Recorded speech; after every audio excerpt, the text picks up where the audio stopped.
Bom dia, boa tarde, boa noite, boa madrugada.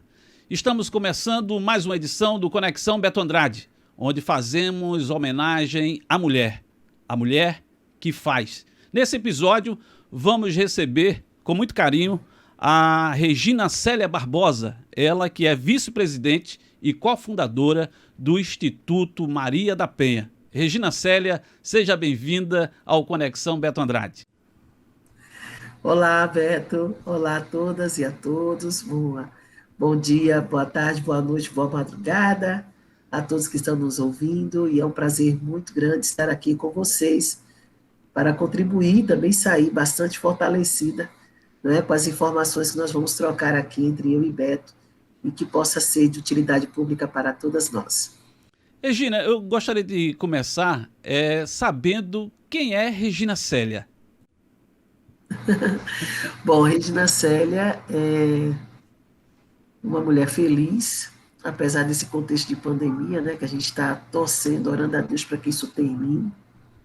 Mas eu sou uma mulher preta, nordestina, professora, filha da Diva Almeida, não é, uma natalense, do Rio Grande do Norte, na verdade. Meu pai, infelizmente, faleceu, mas era capixaba, de Vitória do Espírito Santo. Mãe do Felipe, do Elias.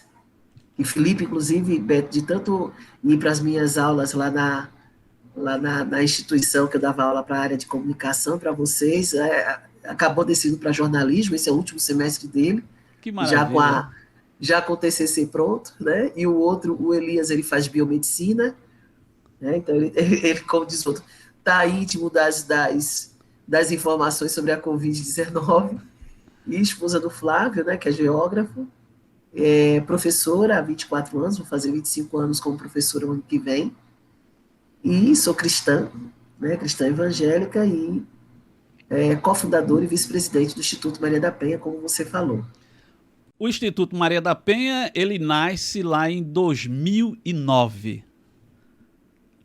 Exato, ele é de 23 de julho de 2009, a sede do Instituto é em Fortaleza, e nós temos a unidade aqui em Recife, que é uma unidade executiva responsável pela formação e treinamento de voluntários, atendimento às mulheres em situação de violência, fazemos trabalho também com crianças e também desenvolvemos o projeto Homens pelo Fim da Violência.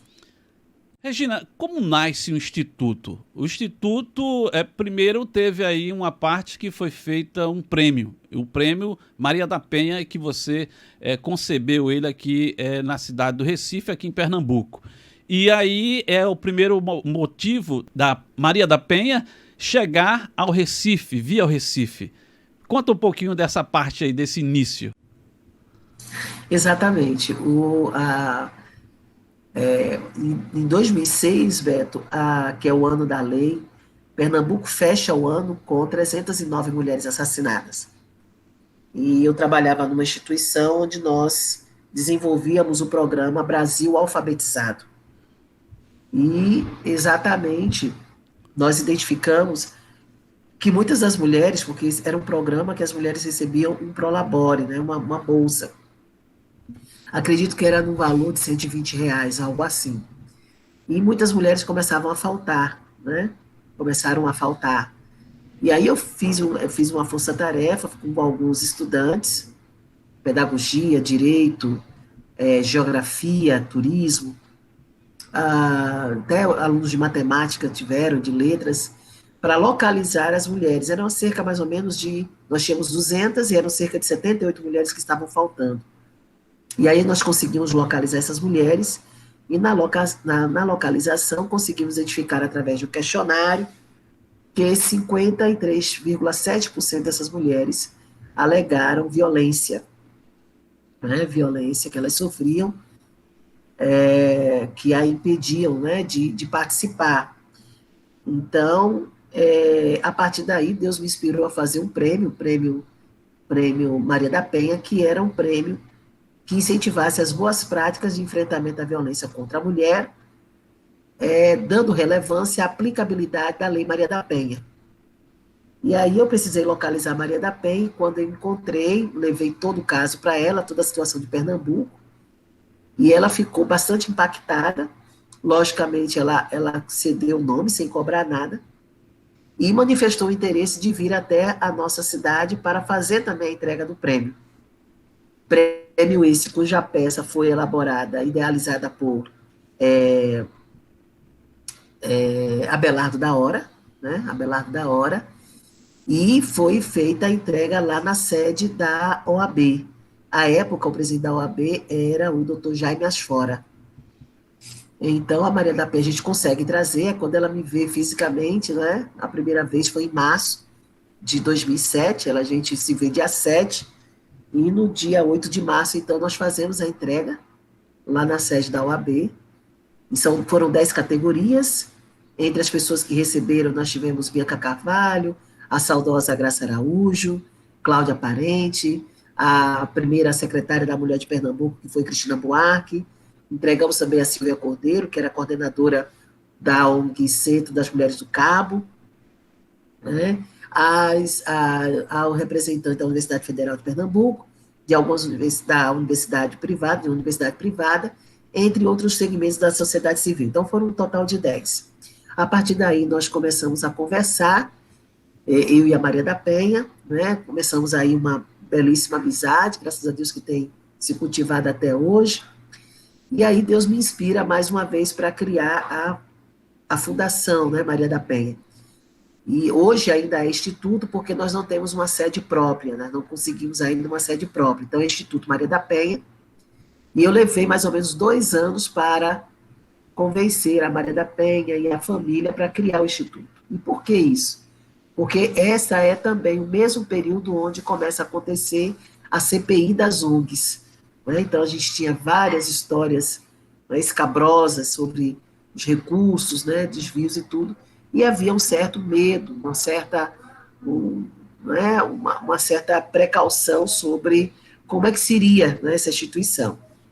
Mas nós conseguimos, e aí, em 2009, então, nós criamos o Instituto Maria da Penha, que tem como uma das fundadoras também, aqui de Pernambuco, a doutora Anabel Pessoa. Ela é cofundadora juntamente comigo, eu sou vice-presidente, e ela também é cofundadora, e ela coordena também o núcleo de prática jurídica, podemos dizer assim, do Instituto aqui em Recife, né? E do Instituto como um todo. E o restante da diretoria é lá de Fortaleza, né?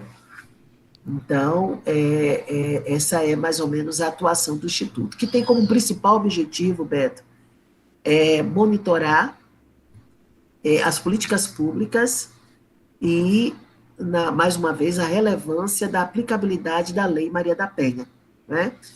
Trazer também, não é, uma série de programas efetivos que possam atuar na informação, né, qualificando e treinando voluntários nessa área de direitos humanos, porque o Instituto Maria da Penha não trabalha apenas com a violência contra a mulher ou violência doméstica contra a mulher, mas nós trabalhamos também na violência contra a criança, e para isso nós temos uma parceria com a Visão Mundial, através da pastora Cimeia Meldro, que trabalha essa questão, né, da violência infantil, dos abusos, né, com a criança, o idoso, né, os deficientes e também os homens.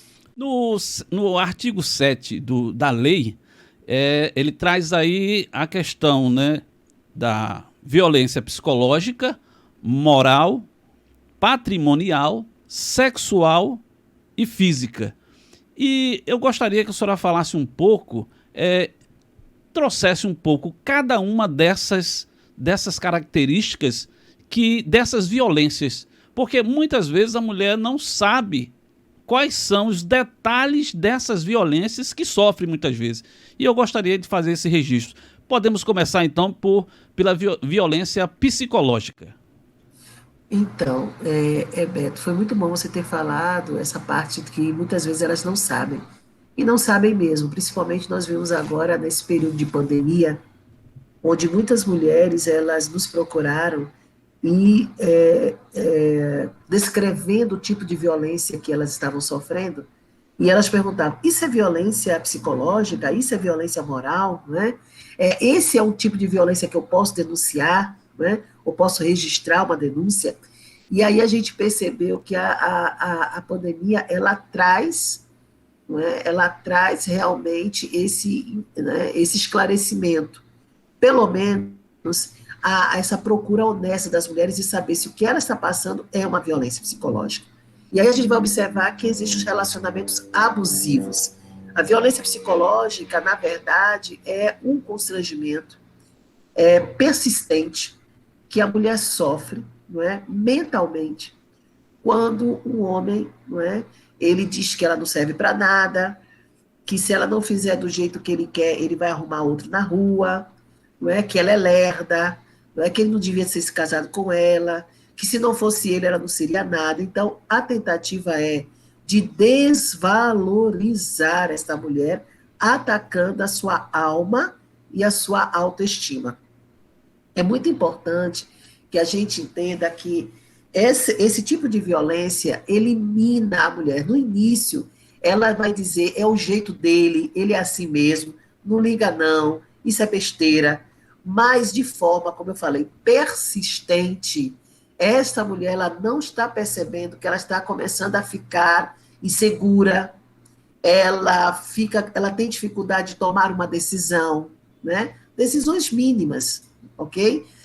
Da escolha de um vestido, ou da escolha de um programa, ou alguma coisa assim. Parece exagero, mas não é, né? Essa insegurança, ela está muito atrelada com o que o outro vai dizer. Então, se ela usar esta roupa, ele vai dizer o quê? Se ela assistir este programa, ele vai dizer o quê? Se ela tomar essa decisão, ela nunca pergunta sobre ela, do se sentir bem, ela. Ela vai sempre tomar decisões com base no que o outro vai dizer. E esse outro, né, muitas vezes é o companheiro, muitas vezes é o agressor. Salientando, Beto, que a violência contra a mulher, ela pode também vir de uma mãe, de uma filha, tá? De um irmão, ok? De uma Não irmã. é só do homem, do não marido. É só do homem, tá? Mas é daquela pessoa, da sua íntima relação de afeto, que detém um domínio sobre ela.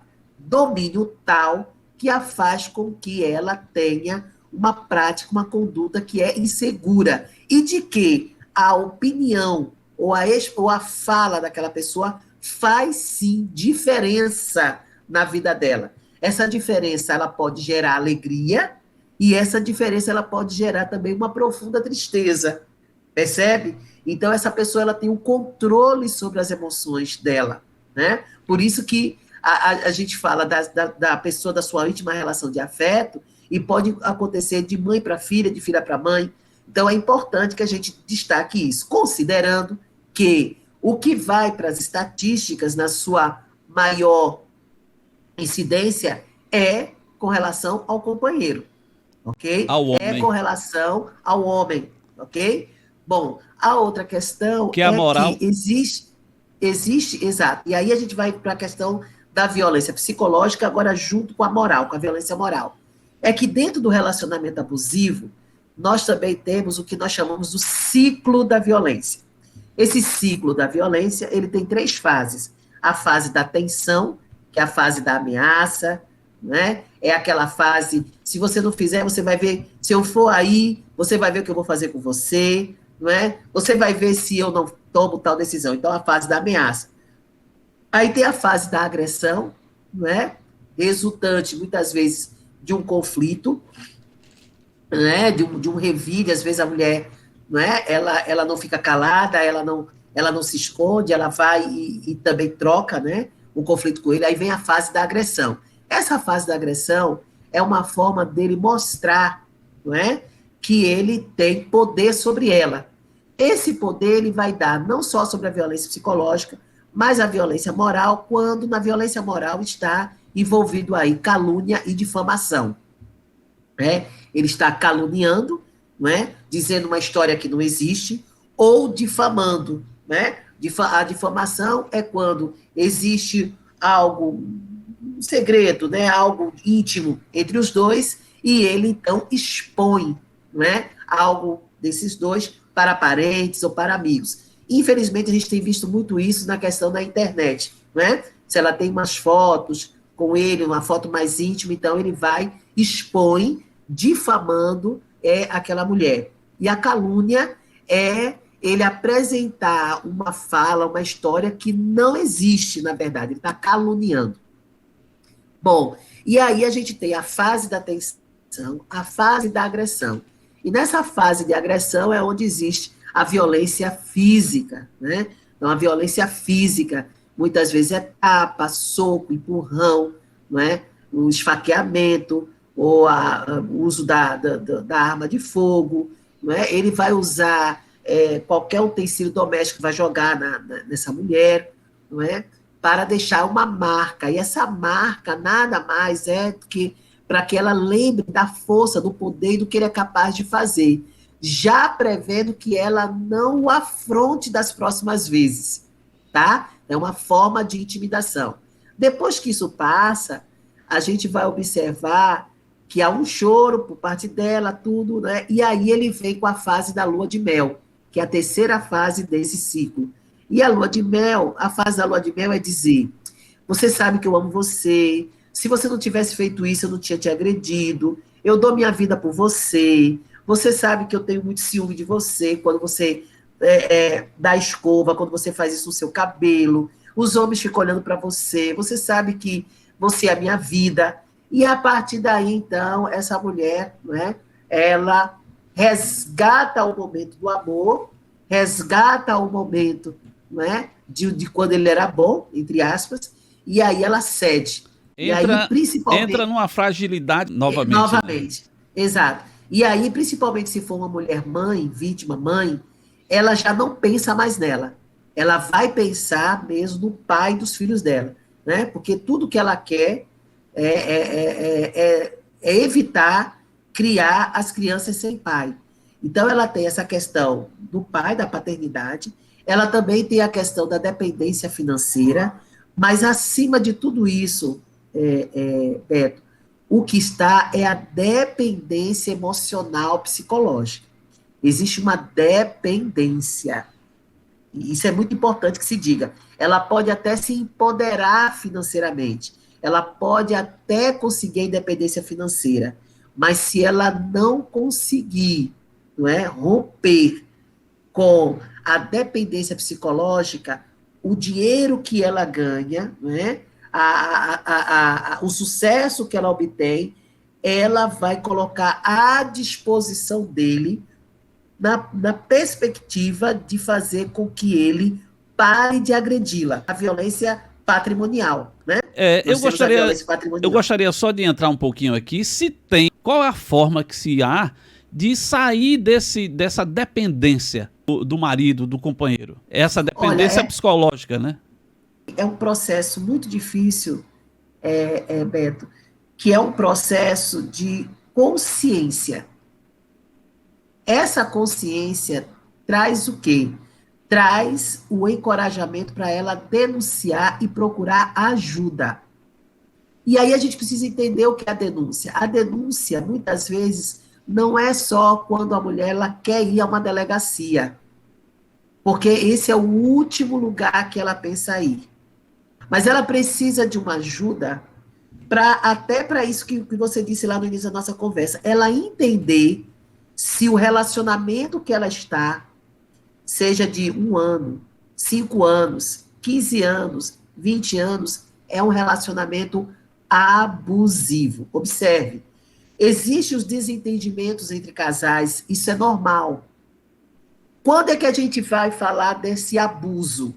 Quando ele recorre às mesmas prerrogativas de ofensa à mulher de forma persistente. Onde, nesse relacionamento, o diálogo não consegue mais dar garantias de vida, seja a vida física, seja a vida emocional, da alma. Quando ele sempre está, não é, neutralizando, impedindo a liberdade dessa mulher e faz ataques sistemáticos, né, na sua moral, na sua alma psicológica, na violência patrimonial. Eu quero dizer para você só uma coisa bem rápida da violência patrimonial. Nós temos um caso Isso foi vivido por eu e Maria da Penha. A gente foi dar bem antes da pandemia, uns 2 anos antes. Nós fomos dar uma palestra juntas e depois uma pessoa veio nos procurar. Essa pessoa falou que ela e o marido fez um concurso, fizeram um concurso público. Os dois estudavam juntos, um dando força para o outro. Resultado, ela passou nesse concurso federal e estava ganhando, à época, R$ 28.000. Ele não conseguiu passar, tudo ficou meio para baixo, aí ela incentivou ele a fazer outro concurso, ele fez um concurso para município, o que ganha entre 5 e 7 mil reais. Bom, e aí ele, depois de 2 meses, o local, o cargo que ela ocupava exigia que ela se andasse bem, usasse taie, usasse um palitozinho, uma coisa assim. Aí ele começa, então, a fazer uma perseguição com ela, dizendo que agora ela não ia ligar mais para ele, que ela tinha muitos homens agora que podia gostar dela, que não sei o quê, que só porque ela ganha mais do que ele e tudo. Então, essa mulher começou a ter uma... Ele não batia, veja, ele não batia nada, mas ele fazia com que aquela bênção para ela, na verdade, foi uma maldição, tá? Foi uma maldição. E que ele não servia para nada, ele foi passar num concursozinho de não sei o quê, né, como professor e tal, e pronto, só vivia reclamando. Bom, enfim, aí ele diz assim, você pode me largar a qualquer momento e tal, porque você ganha bem, tudo. Aí o que ela faz? Para acabar com esse conflito, ela pega o cartão dela, pega a senha, pega tudo e dá para ele. Pronto, você agora fica com tudo e você administra, eu não tenho o mesmo tempo, tudo. Eu quero provar para você que eu amo você, a gente estudou juntos, vai ter mais concursos aí, você pode depois. Bom, enfim, 1 mês depois, ele compra carro novo para ele, semi-novo para ela, ele compra iPhone do último tipo para ele, um Samsung para ela, e depois, né, de quase 8 meses, ela descobre que ele comprou um apartamento para ele, sem dizer nada para ela. Um apartamento, né, deu uma entrada num apartamento, tipo kitnet, né, com dinheiro, né, que ela recebia. E aí, quando ela foi, ele disse que era mentira, tudo, até que ela viu os documentos de cartório, aquela coisa toda. Bom, enfim, a pergunta dela para a gente isso é violência, primeiro, isso é violência patrimonial? Sim, é violência patrimonial. Devo fazer a denúncia? Aí, bom, você só deve fazer a denúncia se você souber para onde você quer ir. Você vai fazer a denúncia para quê? O que você obtém, o que você quer obter com a denúncia? Né? Porque a denúncia vai exigir dela uma direção, um divórcio, por exemplo. Não, eu não quero, porque nós temos 2 filhos, meus filhos ainda são pequenos e tudo. Então, veja, então você precisa procurar uma ajuda psicológica, tudo, porque qualquer movimento que ela faça, ela vai, né? Ele, na verdade, ele já fez isso, ele já abalou a estrutura daquele casamento. Esse casamento não é um casamento saudável. Né? Até porque ele compra um apartamento e só com 8 meses depois ela descobre que ele deu entrada num apartamento com o dinheiro dela. Então ele estava fazendo tudo com o dinheiro dela. E que não foi pela boca dele, né? Exatamente. E aí, quando ela pede os cartões de volta, ele disse: tá vendo que você é uma mulher traíra? Tá vendo que você tá vendo que você está me humilhando? Então, bom, então o que acontece? Ela ficou assim, meio que paralisada. Para onde ela vai agora? Entendeu, Beto? Então, é uma coisa que a mulher ela precisa ter essa sensibilidade de saber como procurar ajuda. Ajuda tem. Então, qual é a via? Primeiro, procurar um apoio psicológico. Quando ela foi procurar apoio psicológico, logicamente ela tem que pagar e tudo, e aí ela queria saber como... Então, ela decidiu mudar a conta, né? Mudar a senha, mudar tudo. E aí ele foi dizer para ela, né, que o que ela estava querendo? Ela estava querendo arruinar com o casamento, não é? E aí, para que ela precisava de psicóloga? Porque ela vai contar uma coisa que é da intimidade deles. Então, observe, essa mulher, então, começa a sofrer. Veja, ela não sofria nenhum tipo de violência, tá certo? Ok? Fazem o concurso, ela passa. Aí, a partir daí, ela começa a conhecer violência psicológica, violência moral, desculpa, violência psicológica, violência patrimonial, né? E ela passou também a sofrer violência sexual, a violência sexual marital, né? Porque quando ela se recusava a fazer, ele a forçava, né? Ele a forçava, e quando ela não queria, Ele dizia, é porque você está pensando em alguém lá do seu trabalho. Então, ela cedia. Esse CD era um CD pressionada, né? Então, assim, então, quando ela chegou para a gente, ela chegou até a violência sexual. Então, você observe que existem várias e outras situações, mas eu quero só dizer a você que muitas vezes a mulher, ela realmente não percebe, e muitas vezes ela busca alternativas para amenizar a situação, mas, na verdade, ela está dando poder de fogo, né, para esse companheiro, ele exercer mais ainda uma dominação agressiva, né, violenta, entende? E essa parte aí da violência é inaceitável, né? A gente, é bem verdade que a maioria, né, dos casamentos, eles conseguem administrar a conta, uma conta conjunta, né? Que não é simples, não é algo simples, né? Dizer que é simples não é, para ninguém de juízo bom, é algo simples, né? Administrar, né? Eu posso dizer, não sei se eu posso dizer assim, Regina, é alguém do juízo que não está, né, com a cachola direita, que ter todas essas, praticar dessas agressões é alguém que realmente precisa de ajuda, né? De certa forma precisa de ajuda para que possa viver em sociedade, eu estou dizendo, né? Não é nem dizer Porque, viver em casado, né? né? Porque, veja só, são 28 mil líquidos que ela começou a ganhar, não é? Então, essa mulher, ela começar a enfrentar tudo isso, que veja que coisa doida, porque os dois estudam e fazem o concurso juntos. Então, esse casal, ele quer o quê? Melhorar de vida, eles têm um planejamento, né? Para os filhos, para colocar filhos em cursinho, tudo. Eles começam a desenvolver um projeto juntos de família.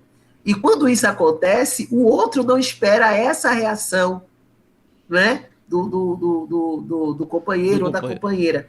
E aí você observe que essa mulher também ela precisa ter uma cabeça legal para trabalhar, né? Antes estava na presencialidade, agora ela está em pandemia, ela continua ainda, né, conversando com a gente, né, comigo e com a Maria da Penha. Então, ela precisa ter cabeça para trabalhar, né? Então, a questão da violência doméstica contra a mulher não é apenas, e até mesmo contra o homem, não é uma questão só do ambiente, é o que isso leva para o espaço do trabalho. E aí também nós vamos ter, Beto, que não vai ser possível a gente conversar aqui, o impacto da violência doméstica no ambiente do trabalho e a questão do assédio moral, né, que também pode ocorrer. Dentro do Então, trabalho, por chefias, né?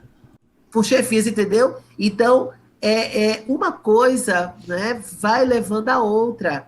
E aí a gente precisa analisar a questão da violência de forma muito criteriosa, muito séria, não é? Porque não é uma coisa que se naturaliza, se banaliza. Infelizmente, por muito tempo o nosso país banalizou, naturalizou, e infelizmente nós vivemos os requisitos, não é, secular dessa naturalidade da violência. Ô, Regina, é possível identificar, saber por que um ser humano ele age dessa forma quando adulto ou quando jovem? Aonde é que veio o erro aí? Onde é que está o problema desse ser? Olha, Beto, isso é uma questão das relações interpessoais, é uma questão cultural, é uma questão de educação, né, também. Você observe que pais que criam os seus filhos na depreciação, né, dizendo para o rapaz, para o menino, que não é nem homem ainda, não é? Menino não é nem homem ainda, quer dizer, não é um homem adulto, como a gente está falando. Mas o menino cai e rala o joelho e chora. E a pessoa pergunta se ele não é homem. Né? Tudo é isso? A menina diz que, olha, fecha as pernas. Se você não fechar as pernas, você vai ser uma prostituta. Né? Você é lerda. Então, observe o que é uma família criar, né, filhos, crianças, com esse tipo de repreensão agressiva, não é? Constrangedora, humilhante. Então, as pessoas pensam que as crianças esquecem, as crianças não esquecem. Infelizmente, quando começa essa questão dos relacionamentos, né, amorosos, no namoro, A gente vai observar também que existe o quê? Um relacionamento abusivo. A menina pensa que vai mudar o rapaz se começar a abrir concessões para ele, né? Aí ele é rebelde com a mãe. Aí ela acha que ele vai obedecer mais a ela do que a mãe dele. Não, pode deixar que ele me obedece mais, ele tem mais medo de mim do que da mãe dele. Eu quero dizer para você que isso não só nas famílias, né, que se dizem não cristãs, mas na família cristã também. E eu trabalho com o enfrentamento da violência nos dois campos, dos cristãos, não cristãos, dos espíritas, dos não espíritas, dos ateus, e a gente vai observar que existe, não é, uma cultura de dominação e de submissão, e que, infelizmente, isso se aprende quando criança. E a desconstrução disso não é fácil, Beto, não é fácil, até porque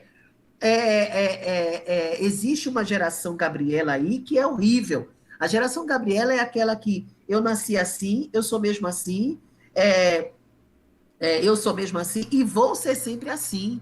Então, existe uma geração, existe uma situação geracional. Minha bisa sofreu violência, minha avó sofreu violência, minha mãe sofreu violência, minha irmã mais velha sofreu violência. E no final ela diz assim, a minha família, as mulheres da minha família têm dedo podre para homem, não é? E a gente vai observar que homens também vão dizer a mesma coisa. Então, aonde está a raiz disso? A falta de valorização do ser humano. Valorizar as pessoas, Beto, parece que é uma coisa fácil, mas não é. Não é. As pessoas têm mais facilidade de valorizar a outra quando a outra tem título, seja de doutorado, seja de PhD, seja alguma coisa extraordinária que a pessoa faz.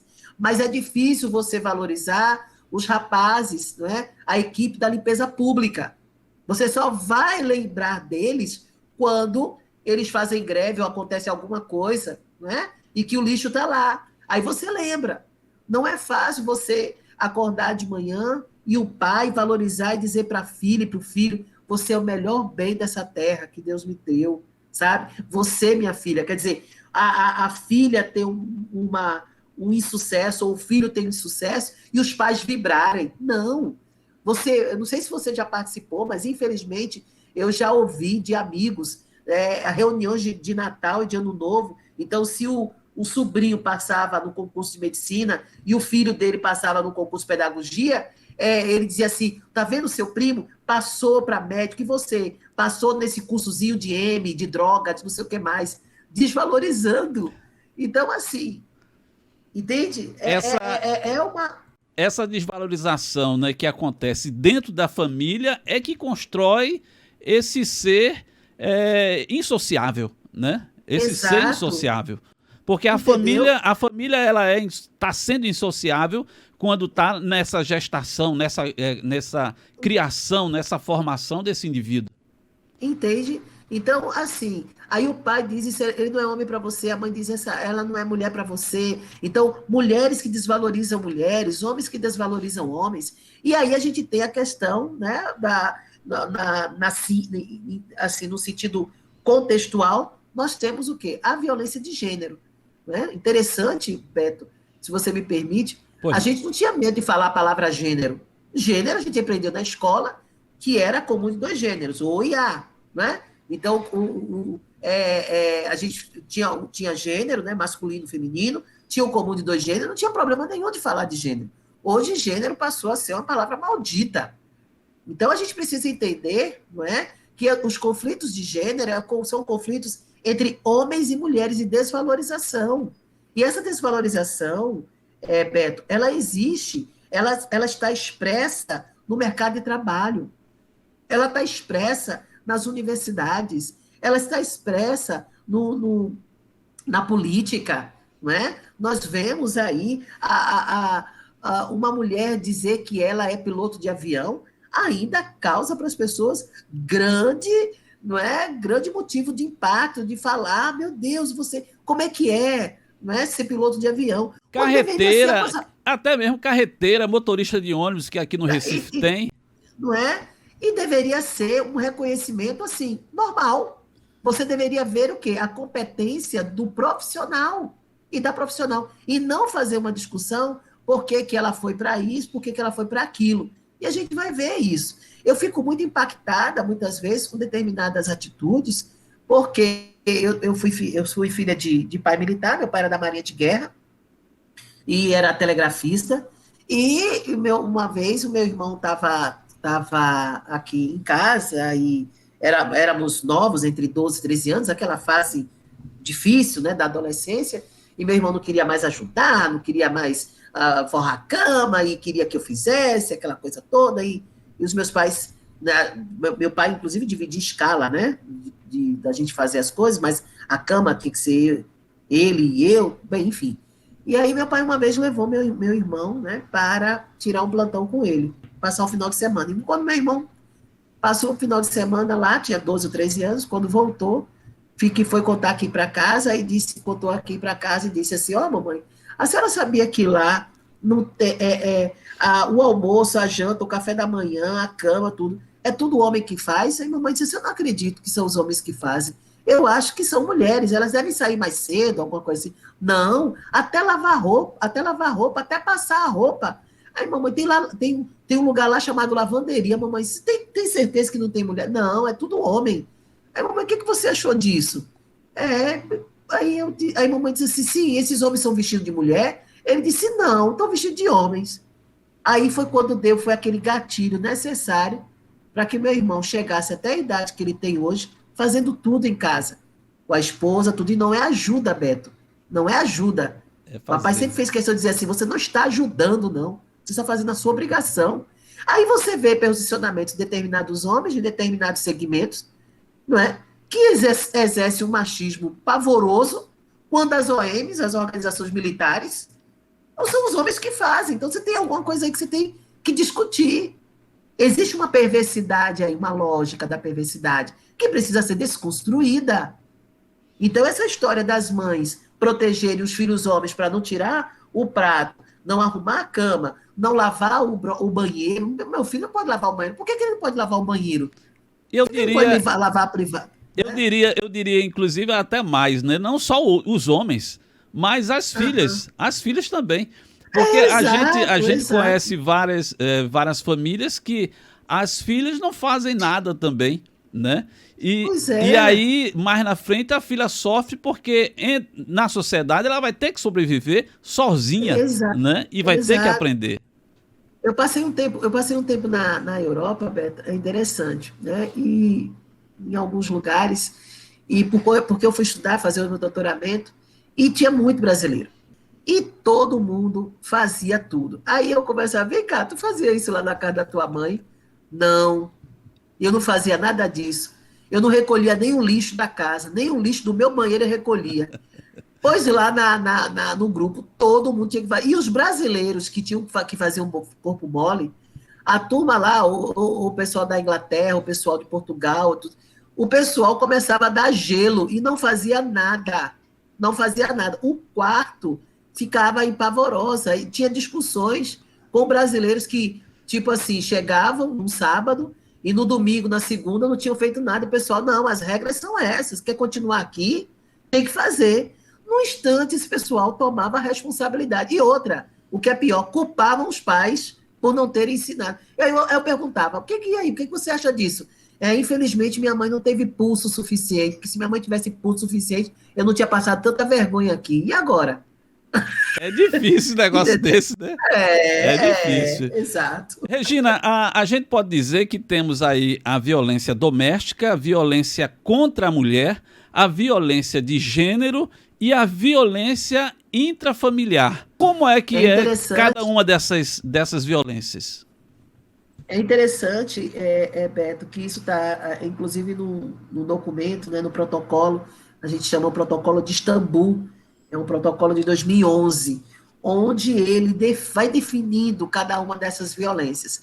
Então, a violência contra a mulher é toda e qualquer mulher. Infelizmente, no texto do preâmbulo da Lei Maria da Penha, o texto da Lei Maria da Penha, deixa eu só pegar aqui bem rapidamente, ele fala assim, né, no seu preâmbulo. Cria mecanismos para coibir a violência doméstica e familiar contra a mulher. Veja, violência doméstica e familiar contra a mulher. Não está falando coibir a violência contra a mulher e violência doméstica e familiar contra a mulher. Ele fala violência doméstica e violência familiar. Nos termos do parágrafo 8º do artigo 226 da Constituição Federal, da Convenção sobre a Eliminação de Todas as Formas de Discriminação contra as Mulheres, aí você já vê que é contra as mulheres, e da Convenção Interamericana para Prevenir, Punir e Erradicar a Violência contra as Mulheres. Então, a violência contra a mulher, a gente vê, por exemplo, nós tivemos agora a lei, né, a lei de 2018, né, a lei de importunação sexual, é a lei 13.718. Ela é uma lei de 2018 e é a lei de importunação sexual. E essa lei de importunação sexual, ela não cabe a aplicabilidade da Lei Maria da Penha, tá? Porque é uma lei que protege as mulheres que estão nos coletivos, seja metrô, ônibus, no Uber, né? Que esteja no ambiente do trabalho, né? Em qualquer lugar onde essa mulher ela for importunada No carnaval, sexualmente. no carnaval. No carnaval, né? Em meias aglomerações, numa boate, bom, enfim. É a lei de importunação. Então, não cabe a lei 11.340, que é a Lei Maria da Penha, que é de violência doméstica e familiar contra a mulher, tá? Bom, aí eu lamento porque a Lei Maria da Penha, ela não trouxe o violência contra a mulher, né? Por quê? Porque as medidas protetivas estão na Lei Maria da Penha, os tipos de violência, certo? Porque a mulher, ela pode ser importunada não só sexualmente, mas psicologicamente, moralmente, por exemplo, no ambiente de trabalho. Aí você diz assim, mas não tem um assédio moral, mas seria bom que tivesse o abrigo na Lei Maria da Penha, porque aí fortalecia, entendeu? Os instrumentos de proteção à mulher, não é? Porque às vezes assédio moral, às vezes também fica difícil para a mulher fazer a denúncia por uma série de situações, né? Principalmente quando ela está numa situação de subalternação.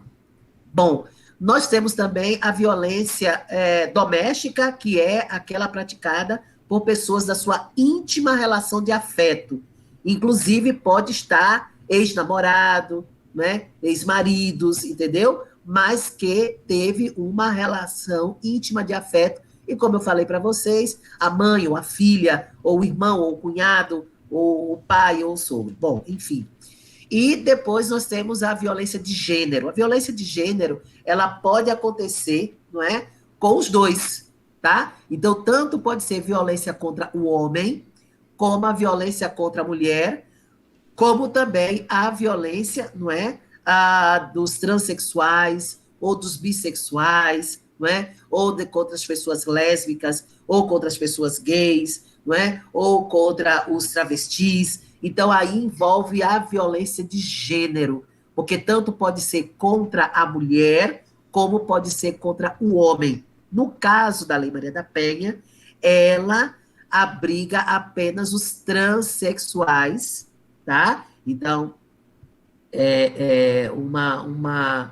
um homem, né, transexual, que no caso é uma mulher, né? E também as lésbicas, né? Então, a Lei Maria da Penha, ela cobre, né? Ela alcança esses segmentos. E aí a gente tem a violência de gênero, lembrando que a violência de gênero, ela também pode ser contra o homem. Então, o homem que sofre violência psicológica, violência moral, violência patrimonial, violência física, né? Ou até mesmo se ele alegar violência sexual, ele pode denunciar, e aí ele tem o Código Penal, em que ele pode ir uma delegacia, não é? E ele pode fazer essa denúncia. E aí a gente pergunta, por que nós não temos esses dados de forma mais expressiva, não é? Porque o machismo que mata a mulher é o mesmo machismo que mata o homem. E mata o homem na sua dignidade.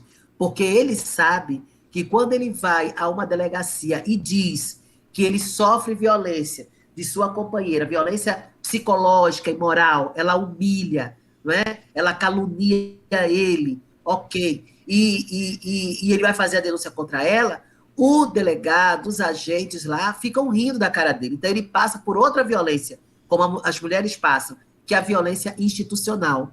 Uma violência institucional que banaliza aquela denúncia, não é? Que ridiculariza aquela denúncia, não é? E, portanto, torna aquela ação, não é, uma ação vexatória, não é, para o homem ou para a mulher. Então, é importante que a denúncia aconteça e que se peça seriedade no acolhimento da denúncia, não é? E caso esse homem ou mulher venha a ser ridicularizada, que tome o nome dessas pessoas e encaminhe para a corregedoria e faça, no caso das mulheres, elas podem fazer o registro dessa forma no 180. E aos homens, ou qualquer pessoa, no Disque 100, que é o Disque Direitos Humanos. Depois que a mulher, né, ela encaminha-se para a delegacia e faz a denúncia. Quais são as redes de proteção que a mulher tem para garantir esse momento dessa decisão dela? Bom, Beto, a gente tem aí a gente tem um processo bem interessante. A gente tem o flagrante, que é quando a gente chama o 190, né, e a polícia vai lá, e logo depois desse flagrante é bom ela registrar também a ocorrência no 180, até para dizer se foi imediatamente assistida pelo policial e tudo mais. Ela vai para a delegacia e ela, então, faz ali o depoimento. O que seria bom, mas a gente compreende, né, por conta da dor e tudo mais, é que ela não tome nenhum medicamento para se acalmar, nada. Infelizmente, a gente precisa pegar um depoimento cru, e eu sei que não é fácil, né? Então, ela não tomar nada que venha trazer para acalmar um Dramin ou qualquer outra coisa. Não. Que ela vá à delegacia e faça o depoimento, e o depoimento, mesmo meia dor, mesmo meio choro, ela faça o depoimento. Não é obrigada ela levar, neste momento, nenhuma testemunha. Não é obrigado, tá? Bom, depois ela fazer o exame de corpo de delito. É importante que o legista ou a legista possa ter um conhecimento sobre o que é violência de gênero, violência contra a mulher, para não tirar, né, não fazer na hora de notificar, não fazer uma subnotificação, melhorar, inclusive, Beto, parece uma coisa bem pobre ou simples o que eu vou falar, até a caligrafia faz diferença, tá? Caligrafia faz diferença. Porque é importante que ele ou ela, o legista, né, o médico, a médica, possa fazer esse registro de uma forma bem esclarecedora, porque aquilo ali vai fazer parte de uma peça judicial, né? E que vai transcorrer todo um processo penal. Na hora de tirar a foto, não tire a foto apenas da parte da face ou de qualquer parte do corpo que foi lesionada. Tire do corpo inteiro para mostrar que aquela face é sua. Então, ela vai tirar a face, né? Se possível, filmar tudo, para que a gente possa colocar nos autos. E nos autos possa dizer assim, aquela lesão faz parte, sim, deste corpo. Não foi uma montagem. Não é? É importante fazer isso. E depois essa mulher, ela vai ter o quê? A medida protetiva, né? Então, a medida protetiva, ela tem que ser liberada até 48 horas. Melhor que seja no mesmo dia, mas até 48 horas, né? E a medida protetiva, então, ela tem duração de 6 meses, com direito a renovar mais 3 vezes de 6 meses. Que a medida protetiva é que garante o distanciamento. O distanciamento, né, do agressor. Esse distanciamento não é só físico, não é só presencial, mas é um distanciamento também virtual, ou seja, ele não pode mandar mensagem pelo WhatsApp, nem pelo Facebook, nem pelo Instagram, nem pelo Message, nem pelo e-mail, nem ligar, nada.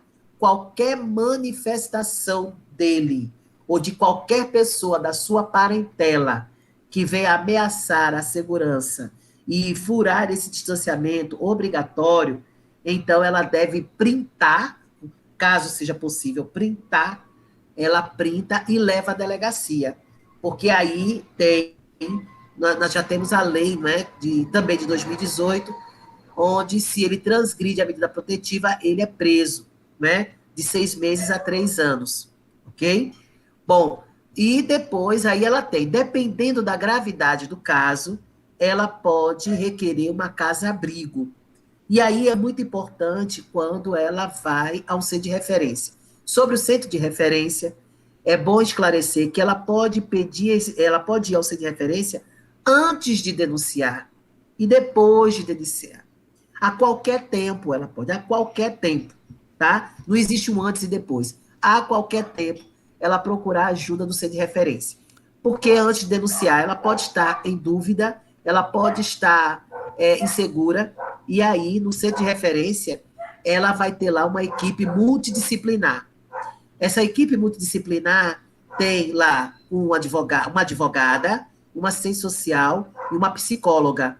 E essa equipe, então, vai desenvolver uma escuta humanizada, qualificada. Aqui no Clarice Lispector, aqui eu estou falando de Recife, Pernambuco, nós temos até 2 horas, uma média de 1h30, 2 horas de escuta dessa equipe para cada mulher. Então, ali ela chora, ali ela desabafa, e ali ela pega todas as informações, do início ao fim do processo. O centro fica onde, o Clarice Lispector?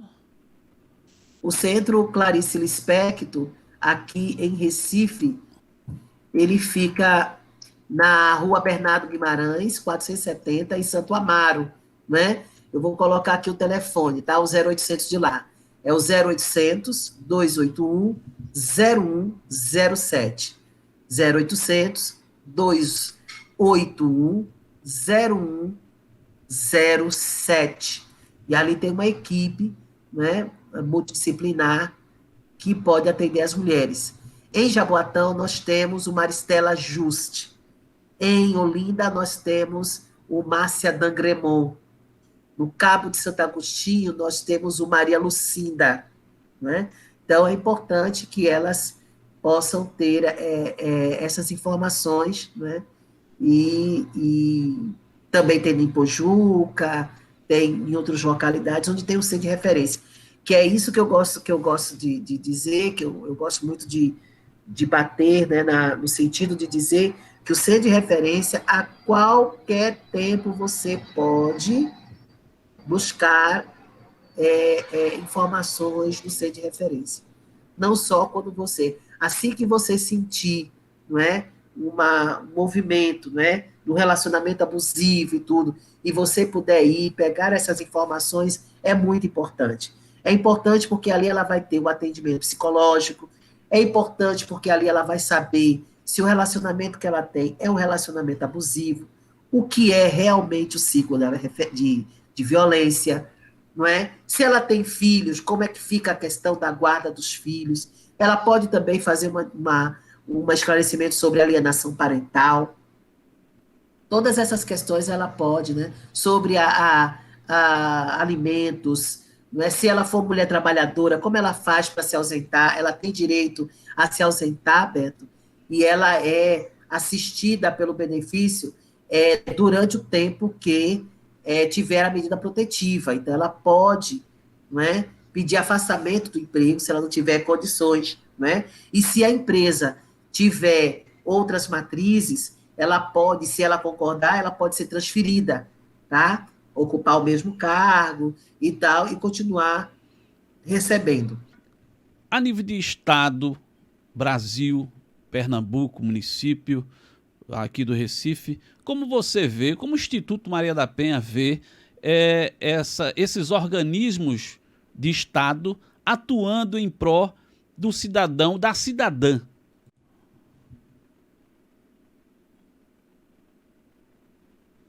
Beto, como diz outro, é uma pausa mesmo. Eu preciso dar, porque nós estamos num ano muito difícil, que é o ano pandêmico. Toda e qualquer avaliação que nós venhamos a fazer de um ano de política pública de enfrentamento à mulher vai ter que respeitar, não é, o contexto maior, que é o contexto da pandemia. Ok. Observando que a pandemia, quando chegou, já pegou uma política pública fragilizada, tanto fragilizada nas suas estratégias de enfrentamento, que a gente ficou meio louco com essa história de como é que a gente pode garantir um teleatendimento às mulheres em situação de violência, né? A gente sai de um mês carnavalesco, 2020, faz as campanhas, e depois a gente se prepara para o mês de março, a partir do Dia Internacional da Mulher, para poder intensificar nas campanhas de enfrentamento. E aí, quase 2 dias, 3 dias depois, quase 4 dias depois, a gente teve que fechar tudo, né? Foi 8 de março, começa a temporada de campanhas intensivas, né? Sobre a questão do enfrentamento à violência, que é o mês de luta, e aí depois a gente tem 1 dia, 2 dias para fechar tudo. E nesse fechar tudo, nós não tínhamos absolutamente nada no que se refere no seu 180, mas o 180 é um registro da ocorrência e pronto. Mas como é que seria o atendimento a essa mulher em situação de violência? Né? Houve-se muito equívoco, assim, não é mais agora, é para ficar em casa. Então, a polícia agora é para tirar as pessoas da rua, né? E aí essa mulher, ela ficou, né, como naquele filme, né? Aquele filme que tem. Essa mulher ficou dormindo com o inimigo, né? Porque ele não tinha condições de ir para uma outra casa, não é? Ela não tinha condições de ir para outra casa. Nós tivemos o caso de muitas famílias que se juntaram e aí, de uma certa maneira, aprofundou, né, a pressão da violência doméstica, né? Porque aí muitos dos parentes, você não está vendo essa situação, né? Então, aguenta mais um pouquinho, quando passar essa pandemia, aí você faz a denúncia. Só que as pessoas pensavam que era o quê? 15 dias, um mês. Ninguém imaginava que ia durar um ano, né? Então, e essas mulheres, elas ficaram, de certa maneira, desassistidas. O terceiro setor agiu um pouco mais rápido. Então, nós começamos a ver, não é, um terceiro setor que ofereceu os serviços online, o Instituto Maria da Penha foi um deles, né? Nós começamos a prestar o serviço online desde o dia 17 de abril, porque a gente precisava preparar a equipe. Então, montamos um centro de referência virtual, não é? Com psicólogas, com assistentes sociais, com advogadas, atendendo mulheres de todo o Brasil, inclusive do exterior, brasileiras, que passaram a sofrer, não é, a violência em razão da pandemia. E só que havia uma outra questão, o encaminhamento. Como é que é encaminhar essa mulher? Né? O centro de referência, presencialmente, eles continuaram atendendo. Mas aí havia o medo do surto do vírus, né? Como nós estamos vivendo hoje. Havia também agressores que não estavam nem aí para essa questão do vírus. Saíam, se contaminavam, muitos eram assintomáticos, e traziam o vírus para dentro de casa. Então, muitas mulheres também adoeceram, né? Adoeceram. Essas mulheres passaram a sofrer tanta violência psicológica, moral e violência sexual marital, né? Porque o homem pensou que a qualquer hora, a qualquer tempo, ele poderia tê-la e ela não pode recusar. E ela ainda tinha que chorar baixinho, falar baixinho, porque as crianças estão em casa. As crianças não foram para a escola, né? Então, as crianças estão manhã, tarde e noite em casa, percebe? Então, essas mulheres ainda não viveram, não, ainda estão vivendo, não é? Com uma situação extremamente dramática, entendeu? E nós ainda, eu vou dizer a você, pensando do lado das mulheres, ainda falta algo, ainda que a presencialidade, ela voltou, a gente está em lockdown, mas aí a gente vai observar as audiências, né, as webs audiências, nós tivemos uma dificuldade enorme para estabelecer, a questão de tirar o boletim de ocorrência, fazer o boletim de ocorrência online. A gente viu que não houve uma parceria entre o governo e as operadoras, né, para que muitas mulheres que não podem ter, não Beto, não podem ter um pacote de dados, então um programa específico específico de pacote de dados para essas mulheres em situação de violência, apesar de ter o 0800, apesar de ter tantas outras coisas, mas alguma comunicação que dependesse, né, de um sistema Wi-Fi. Então, a gente tem, assim, a gente vê a Patrulha Maria da Penha atuando, mas a gente gostaria que tivesse uma atuação um pouco mais forte, porque a gente poderia ter, Beto, uma escala, uma coisa um programa onde todos os dias, tá? A gente teve não sei quantas patrulhas Maria da Penha, mas transitando, passando ali por aqueles bairros mais, né, que estão ali diuturnamente nos indicadores, porque nós temos bairros onde a gente consegue ver, né, pelos dados, né, aonde ocorre mais a violência doméstica. Então, quando o agressor ele vê que existe lá uma patrulha Maria da Penha passando em horários aleatórios, 9 horas da manhã, depois de meio-dia, depois de 3 horas da tarde, depois de 19 horas, ele fica mais constrangido em exercer, porque qualquer vizinho, não precisa nem ser a mulher, qualquer vizinho pode denunciar e pode manter a denúncia de forma anônima, entendeu? Então, o agressor, ele ia dizer assim, poxa, né? A turma está de olho, percebe? Então, são situações, são estratégias que a gente percebe que ainda falta no âmbito nacional, no âmbito local, algumas coisas que a mulher possa ter a segurança de que eu não posso ir, eu não posso falar, eu não posso denunciar, mas ele, desde que a Patrulha Maria da Penha passou aqui, que passa segunda a domingo, ou de domingo a domingo, ele parou mais, porque ele está com medo. Está com medo que alguém denuncie, entendeu? Então, esse tipo de coisa poderia nos ajudar mais, entre outras situações. Regina, a gente já está chegando ao finalzinho do programa e eu gostaria de trazer algumas palavras e gostaria que você as contextualizasse, tá? Certo. Deus. Ah, meu Deus do céu. A volta do rei, sentido da minha vida. Fé. Nossa, sem ela é impossível agradar a Deus. Família. Ah, o bem maior dessa terra, né? O bem maior dessa terra. Estrutura, coluna, centro, direção, não é? Da nossa conduta ética e social. Educação. Primordial, fundamental, para a gente expandir fronteiras na ciência, no saber, na tecnologia, não é? E também na comunhão. O amor. O maior bem que o Todo-Poderoso poderia nos dar, não é? O amor, ele é a base da nossa salvação. E eu creio no amor de Deus em nossas vidas e espero que a gente possa desenvolver. Como nós temos a promessa, não é? Que nós chegaremos à estatura do varão perfeito, inclui aí que a gente possa desenvolver um amor nesse mesmo patamar. Mulher. Ah, Jesus! Mulher, ela é realmente virtuosa, virtuosa. Meu Deus, a mulher, ela é o símbolo da presença de Deus na nossa vida, não é? Ela é força, ela é coragem, ela é graça, é a graça de Deus, não é? Eu tenho um orgulho muito grande de ser mulher, muito grande de ser mulher. Homem. Não posso deixar de falar dele. Não pode deixar, porque é imagem e semelhança de Deus, assim como a mulher é a imagem e semelhança de Deus, não é?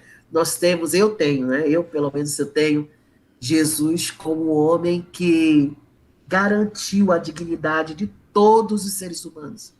De todos. Eu não posso dizer que foi só da mulher. De todos os seres humanos, né?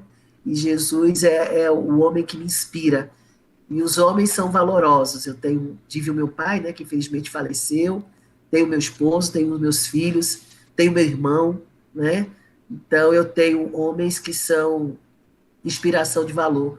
Tenho você como grande amigo, tenho tantos amigos homens que, meu Deus do céu, é parceria, são companheiros. Justiça. Nossa, pense numa palavra que eu gosto. Eu gosto de justiça tanto quanto a palavra perseverança, mas a justiça, a palavra do Senhor diz que bem-aventurado aqueles que têm sede de justiça, não é? Sede de justiça. A justiça, ele é o nosso ideal, a justiça é a nossa, meu Deus, o justo, a palavra de Deus diz que o justo viverá da fé, mas a fé sem obras é morta, entendeu? Também a palavra diz. E a justiça, ela é a garantia, ela é a segurança da equidade de Deus em nós. Violência, e a gente inclui todas as violências. A, né? A violência é a maior porção do mal que existe, né? Você violar o direito da outra, você violar o direito de rir, né? Tem mulher que, quando ela tá alegre e tudo, o marido diz, por que você tá rindo tanto? Fecha essa boca, fecha esses dentes, não é? Você não tem direito de rir, você não tem direito de ir, você não tem direito de vir, você não tem direito de comunicar. A violência, ela viola o nosso direito de existência, né? Então, a violência, ela é tudo aquilo que representa, né, o mal, né? Então, quando a gente fala, vem uma tristeza, mas quando a gente fala do amor, vem uma alegria. A violência é isso. Lei Maria da Penha. Vai fazer 15 anos esse ano, vai debutar os maiores instrumentos. Eu costumo dizer que a Lei Maria da Penha ela não é uma lei perfeita, mas é uma lei completa, porque ela pensa nas mulheres, ela pensa nos homens, Beto.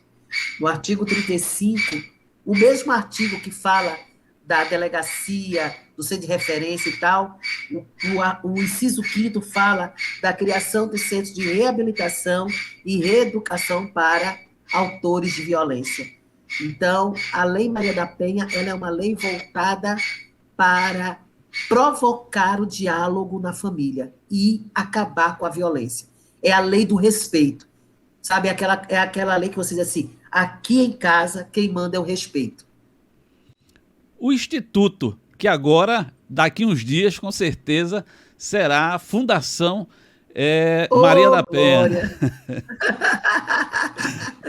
Eu vou dizer um clichê bem evangélico, eu tomo posse no nome de Jesus. O Instituto Maria da Penha é o sonho de Deus, inspiração dele. É o que eu posso dizer para você.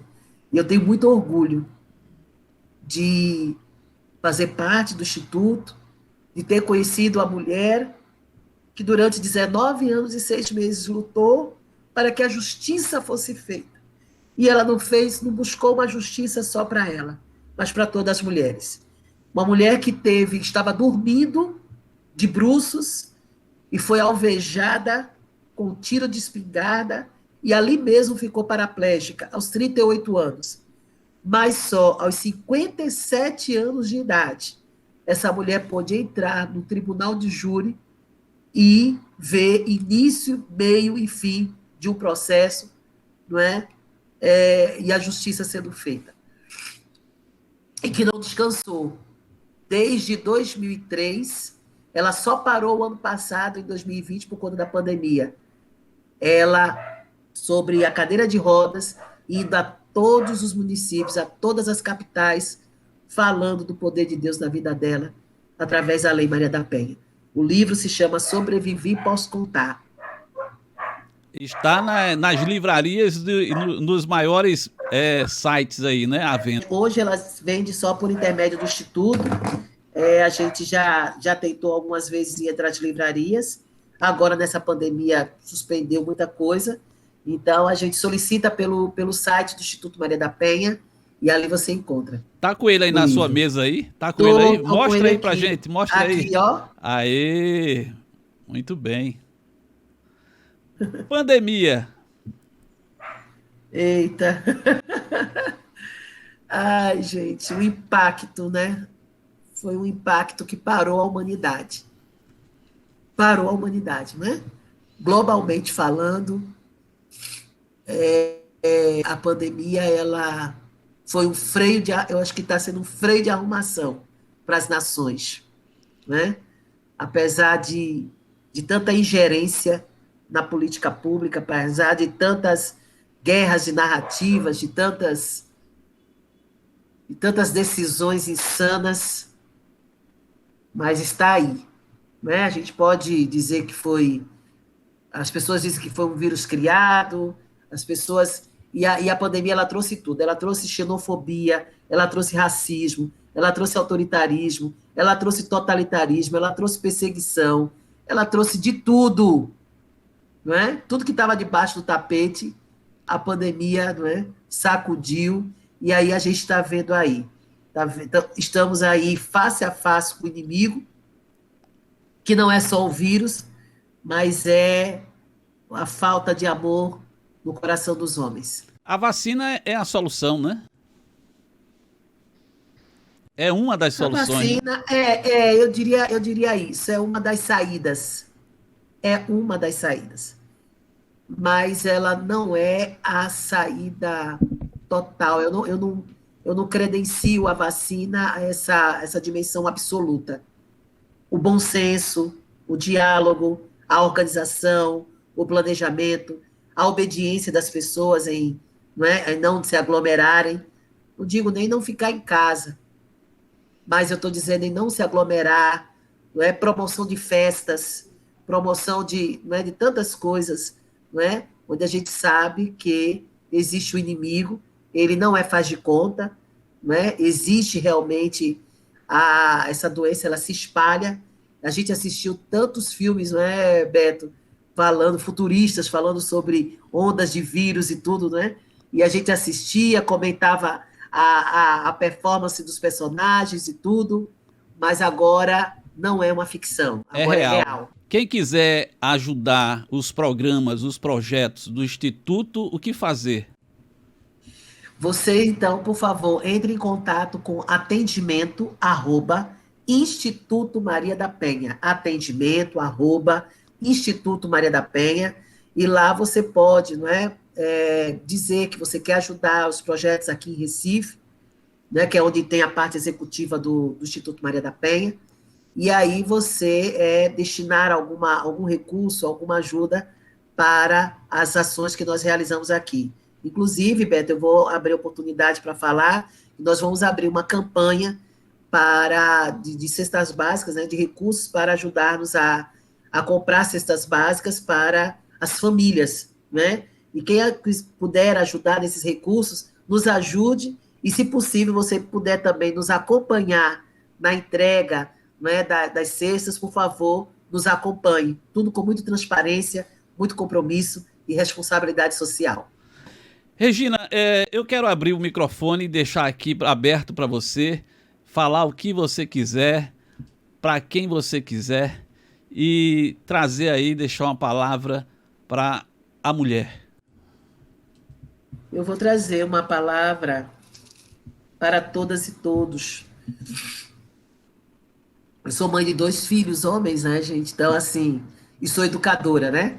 Sou professora, então, assim, eu não posso levantar uma bandeira só de proteção às mulheres e de não proteção aos homens, né? A minha visão é uma visão junta, né? Da unidade, né? Mas a palavra diz aqui em Provérbios 31, né? 31, 8, 9. Abre a boca a favor do mudo, pelo direito de todos os que se acham desamparados. Abre a boca, julga retamente e faz justiça aos pobres e aos necessitados.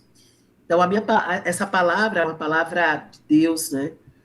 E é uma palavra onde a gente não deve se calar. O silêncio é indevido, o silêncio que não é discernido, ele se transforma em impunidade. Ele se transforma em violência. O silêncio ele pode ser uma violência, né?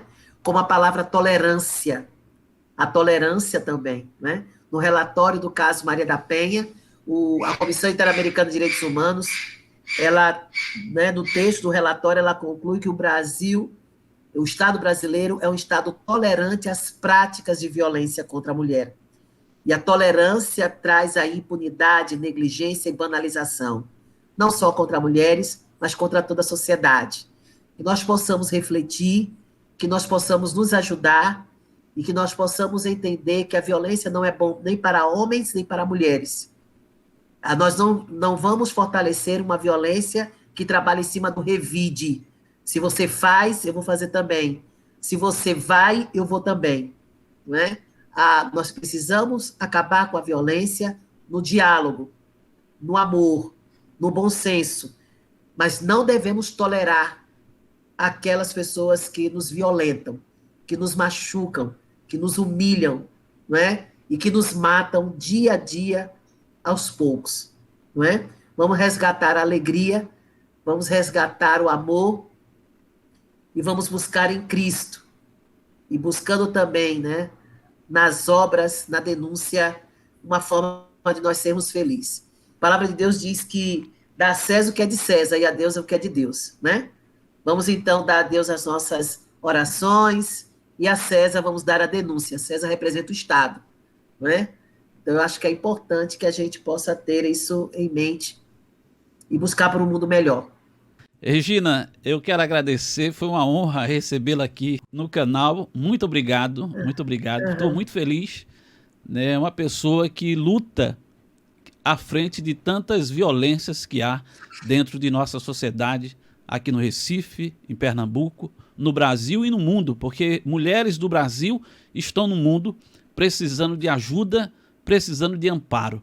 E você, uma mulher preta, uma mulher que veio de uma família simples, conseguiu, com muito esforço, ser uma filósofa, ser mestra, ser doutora e conseguiu ajudar e consegue ajudar o próximo. Então, muito obrigado pela sua presença aqui, pela mulher que você é, pela mãe, esposa, amiga, filha que você é em nossa sociedade. Muito grato. Amém. Muito obrigada também, Beto. Que Deus continue te abençoando. É um prazer sempre. Sempre pode contar comigo para todos os seus projetos, seus programas, indicar uma pessoa, tudo. Estou aqui com vocês e que esse programa, esse projeto, ele possa ser sempre exitoso. Muito obrigada. Se alguém também precisar que eu possa levar a palavra para a sua igreja na área de enfrentamento à violência no contexto da mulher cristã, pode também contar comigo, pode entrar em contato conosco. O Instituto, nós temos pelo Instagram, @Instituto Maria da Penha, lá vocês podem indicar alguma mulher que precise de ajuda, tá? E eu vou deixar aqui o meu número pessoal, que é o 81 99835 4021, caso queira para essa parte de culto, ir às igrejas e falar mesmo online. Muito obrigada. Deus abençoe. Fiquem na paz. Pois é, meus amigos, minhas amigas, assim recebemos aqui a Regina Célia Barbosa, ela vice-presidente e cofundadora do Instituto Maria da Penha. Nesse episódio, onde a gente homenageia a mulher nesse Mulher que Faz, essa série especial para você. Um forte abraço, fique com Deus, até a próxima edição, se Deus assim permitir.